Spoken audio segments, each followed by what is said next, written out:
સુરતમાં વિદ્યાર્થિનીની આત્મહત્યા કેસમાં સ્કૂલને લઈને મોટો ખુલાસો થયો। તપાસમાં જાણવા મળ્યું હતું કે આદર્શ પબ્લિક સ્કૂલ બંગલામાં ચાલતી હતી। સ્કૂલમાં પ્રિન્સિપાલ પણ ભૂતિયા હોવાનો તપાસમાં ઘટસ્ફોટ થયો હતો।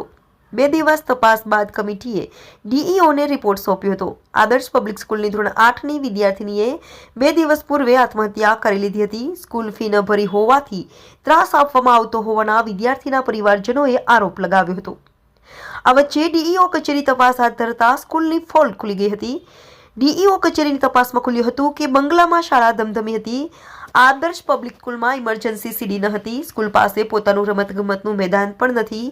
રમતગમત સહિતના અન્ય કાર્યક્રમો રોડ પર યોજવામાં આવતા હતા। સ્કૂલમાં યુનિફોર્મનું વેચાણ કરવામાં આવતું હતું। સ્કૂલમાં ટોયલેટ સહિતની જે પ્રાથમિક સુવિધાઓ હોવી જોઈએ તે ન હતી।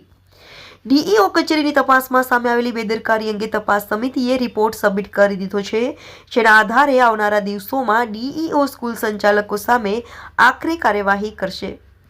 શાળા દ્વારા વધારે ફી પણ ઉઘરાવવામાં આવતી હોવાની ચર્ચા। રિપોર્ટર મુના મલબારી, નમો ગુજરાત ન્યૂઝ, સુરત।